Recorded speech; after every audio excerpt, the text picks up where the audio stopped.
le chef du Bloc québécois, de passage à la Pocatière. Les aînés oubliés du budget de la CAQ. Indemnisation possible pour des hospitalisations psychiatriques jugées illégales.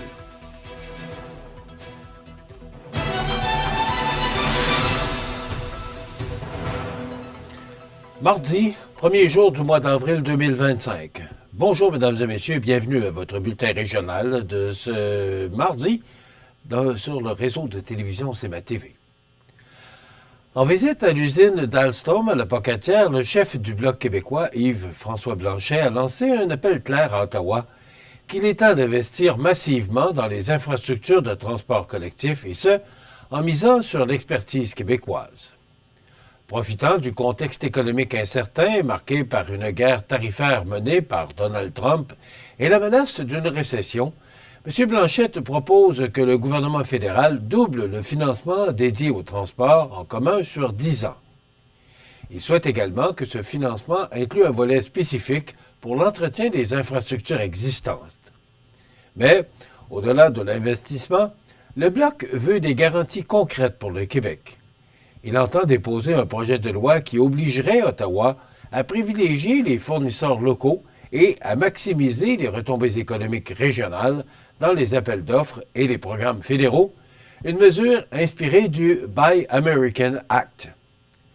La Buy American Act est une loi américaine qui régit tous les biens achetés par les organismes gouvernementaux fédéraux des États-Unis, tels que des articles, matériaux ou fournitures dont la valeur est supérieure au seuil de micro-achat, actuellement établi à 10 000 $ américains. En vertu de cette loi, tous les biens acquis servant à l'usage public doivent être fabriqués aux États-Unis. Le chef bloquiste insiste aussi sur le respect des compétences du Québec. Selon lui, les projets doivent être choisis et pilotés par le gouvernement québécois et les municipalités, sans ingérence partisane d'Ottawa. Une position d'autant plus cruciale pour des projets phares comme le tramway de Québec ou le futur train à grande vitesse. L'usine Alstom de la Pocatière, spécialisée dans la fabrication de matériel roulant, est au cœur de cette vision. M. Blanchette dénonce le paradoxe où les travailleurs de cette usine sont représentés par un député conservateur fédéral, un parti qui s'oppose farouchement au financement du tramway de Québec. Et ces travailleurs pourraient perdre un contrat de près de 600 millions de dollars, représentant des années de stabilité. Le Bloc québécois, lui, choisira toujours les travailleurs du Québec, a affirmé M. Blanchette. En somme, le Bloc voudrait que chaque dollar investi en transport collectif serve non seulement à moderniser nos infrastructures, mais aussi à soutenir l'économie québécoise et ses travailleurs. L'Association des retraités de l'éducation et des autres services publics du Québec, mieux connue sous le nom de l'AREQ, lance un cri du cœur à la suite du dépôt du budget provincial. Le mouvement, qui représente des milliers de personnes retraitées, membres de la Centrale des syndicats du Québec, CSQ, se dit profondément inquiet face à l'absence de mesures concrètes en soutien à domicile. Dans ce budget présenté par le ministre des Finances, Éric Girard, aucune somme précise ne semble réservée aux services à domicile. Une lacune majeure, selon l'AREQ, alors que la ministre responsable des aînés, Sonia Bélanger, doit bientôt dévoiler sa nouvelle politique à ce sujet. Pour Micheline Germain, présidente de l'AREQ, le constat est alarmant. Elle souligne que déjà 40 000 personnes attendent des soins à domicile au Québec et que ce chiffre risque d'exploser avec le vieillissement rapide de la population. Rappelons qu'en 2030, un quart de la population québécoise aura 65 ans ou plus. Un virage démographique sans précédent qui, selon l'AREQ, devrait commander des actions immédiates et robustes. Pourtant, le budget présenté ne répond pas à l'urgence. Micheline Germain déplore également l'inaction du gouvernement de la CAQ qui, après près de 10 ans au pouvoir, n'a toujours pas mis en place les investissements nécessaires pour soutenir adéquatement les aînés dans leur milieu de vie. Elle rappelle que la vérificatrice générale avait estimé à 2 milliards de dollars par année le minimum requis pour maintenir les services actuels. Or, à peine 193 millions sont investis chaque année depuis. Pire encore, alors que la ministre Sonia Bélanger aurait récemment évoqué la possibilité de rendre certains services de soutien à domicile payants. Une orientation jugée très inquiétante par la REQ qui craint que les aînés paient de leur poche pour des soins autrefois couverts par l'État. Un modèle économique qui, selon l'organisme, risque de créer des brèches graves dans notre système de santé publique. L'Association des retraités de l'éducation rappelle que la grande majorité des personnes aînées souhaitent demeurer à domicile le plus longtemps possible, que ce soit dans une maison, un condo, un logement ou une résidence privée pour aînés. Pourtant, les mesures prévues dans le budget ne reflètent pas cette volonté. En effet, les seules nouvelles dépenses annoncées concernent l'installation de gîteleurs dans les RPA pour un montant de 30 millions sur 5 ans, ainsi qu'une enveloppe de 51 millions pour harmoniser les services dans les CHSLD publics et privés. Des montants jugés nettement insuffisants pour répondre aux défis colossaux du vieillissement, selon l'organisme. L'Association des retraités de l'éducation espère que ces fonds serviront en priorité aux CHSLD publics, dont 40% sont actuellement jugés vétustes. Pour l'organisme, qui est la plus importante association québécoise de personnes retraitées issues des services publics et qui compte plus de 60 000 membres venant de l'ensemble des régions du Québec, il est impératif que le Québec prenne enfin le virage du soutien à domicile avant que la situation ne devienne incontrôlable. Une indemnisation possible pour des hospitalisations psychiatriques jugées illégales. On vous donne tous les détails après la pause. Le restaurant Pizzeria Porto Bellissimo, un incontournable à Saint-Jean-Port-Joli. Pizza débordante de garnitures, menus variés et abordables. Délicieux desserts avec des produits de grande qualité des gâteries de l'Ami. Porto Bellissimo et les gâteries de l'Ami, route de l'Église à Saint-Jean-Port-Joli. Bonjour, ici Bernard Généreux, candidat du Parti conservateur pour Côte-du-Sud, Rivière-du-Loup, Katascomique, Témiscouata. Je suis fier de vous représenter depuis 10 ans. Continuons ensemble, votez Bernard Généreux. La Société d'agriculture du comté de Lillet vous invite, le 5 avril prochain, à un atelier de formation sur les biofertilisants et thé de compost. Tous les agriculteurs de la région sont bienvenus, soit à la salle des Chevaliers de Colomb de Lillet ou sur Zoom. L'objectif est d'offrir aux agriculteurs un lieu de rassemblement, de formation et de consultation sur des pratiques agricoles innovantes pour solutionner un problème ou améliorer sa rentabilité. Pour information et inscription, visitez carrefouragricole.ca. Soyez bien informés. L'Info CMA TV, en bref, vous résume les grands titres de l'information en seulement 2 minutes. Bonjour, voici l'Info CMA TV en bref.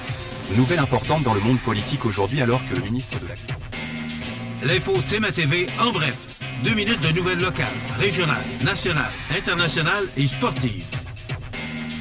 L'Info CMA TV, en bref. Du lundi au vendredi, au cmatv.ca et sur le fil Twitter X de CMA TV. Vous regardez CMA TV, le réseau de l'information sur la Côte-du-Sud. Une grande tournée d'information débute cette semaine dans la région de Montmagny-Lillet. L'organisme La Droit Chaudière-Appalaches, reconnu pour sa défense des droits en santé mentale, vient à la rencontre des citoyens pour faire connaître une entente importante dans le cadre d'un recours collectif concernant la garde préventive en psychiatrie. Ce type de garde, aussi appelé P38, permet l'hospitalisation d'une personne sans son consentement. Or, la loi est claire.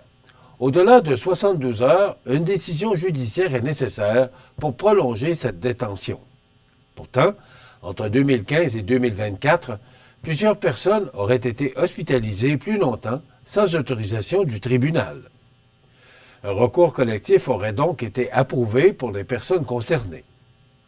Si vous avez été hospitalisé contre votre gré pendant plus de 72 heures, sans décision d'un juge, entre le 1er janvier 2015 et le 4 novembre 2024, vous pourriez avoir droit à une compensation financière et chaque journée d'hospitalisation illégale pourrait vous rapporter jusqu'à 1 000 $. Selon François Winter, porte-parole de l'Endroit, les statistiques régionales sont révélatrices, alors qu'entre 2016 et 2023, on estimerait entre 844 et 1002 cas de garde préventive par année en Chaudière-Appalaches. Cela signifie que de nombreuses personnes dans Montmagny-Lillet pourraient être admissibles à cette indemnisation. L'Endroit sera d'ailleurs présent dans la MRC de Lillet le mercredi 2 avril et à Montmagny le 3 avril pour rencontrer les gens et les informer de leurs droits. L'organisme offre un accompagnement gratuit, confidentiel et personnalisé pour aider les personnes concernées à déposer leurs demandes. La date limite pour s'inscrire à ce recours est fixée au 11 août 2025. C'est donc le meilleur moment pour vérifier si vous ou un proche avez été concerné par une garde prolongée sans décision de justice. Pour en savoir plus ou pour obtenir de l'aide, vous pouvez contacter l'Endroit Chaudière-Appalaches, groupe régional de promotion et de défense de droits en santé mentale, qui offre un service d'aide et d'accompagnement dans la défense individuelle des droits, dans la défense collective et systémique des droits. L'organisme s'adresse à toute personne vivant ou ayant vécu un problème de santé mentale dans la région de Chaudière-Appalaches et qui subit un préjudice au niveau du respect de ses droits. En plus de préconiser l'équité, l'Endroit adhère au principe d'appropriation du pouvoir et l'applique à l'ensemble de ses actions. Et enfin, le Centre d'aide et de recherche d'emploi Montmagny-Lillet, le CAR, annonce l'ouverture d'un tout nouveau point de service situé au complexe municipal de Saint-Paul-de-Montmagny. Cette nouvelle initiative vise à offrir un meilleur accès aux services de soutien à l'emploi pour les citoyens de la région. Ce nouveau point de service remplace celui de Saint-Fabien-de-Palais et sera accessible uniquement sur rendez-vous. Les personnes intéressées à utiliser nos services sont invitées à nous contacter pour planifier une rencontre ou pour obtenir plus d'informations. Le Centre d'aide et de recherche d'emploi Montmagny-Lillet est un organisme à but non lucratif dont la mission est de soutenir les adultes dans leur démarche de recherche d'emploi, facilitant ainsi leur intégration ou réintégration au marché du travail. En collaboration étroite avec les entreprises de la région, le Centre d'aide et de recherche d'emploi Montmagny-Lillet s'assure également d'arrimer les besoins en main-d'œuvre avec des compétences des travailleurs. Les sports, présentés par Groupe Corriveau, entrepreneur électricien et plomberie, un appel 4 services Groupe Corriveau à Montmagny, 88 248 8992, votre solution. Vous avez des projets de construction ou de rénovation? Pensez Groupe Corriveau, entrepreneur électricien et plomberie. Un appel 4 services, 88 248 8992, Groupe Corriveau à Montmagny ou groupecorriveau.com. La solution pour du travail bien fait.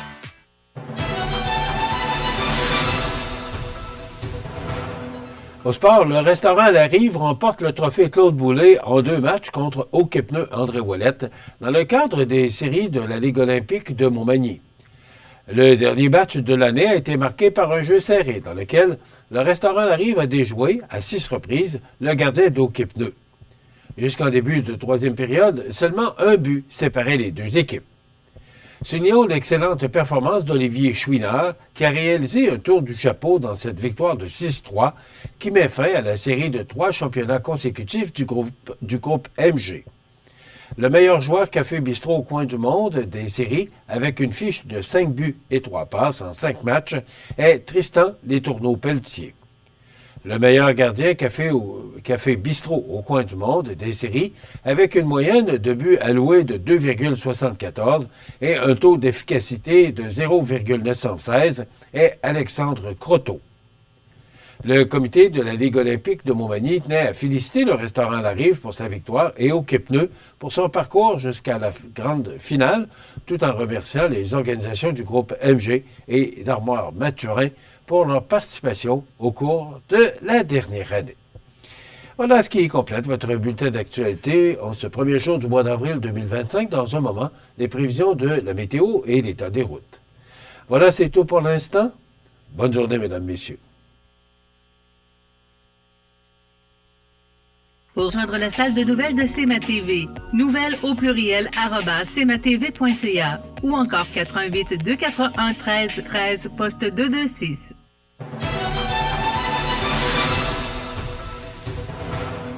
Une journée plutôt maussade pour cette dernière journée du mois de mars, là, de la pluie quand même, passablement de pluie, mais comme c'était très frais, pour ne pas dire froid, ben, cette pluie était froide, alors il n'y a pas de fonte des neiges.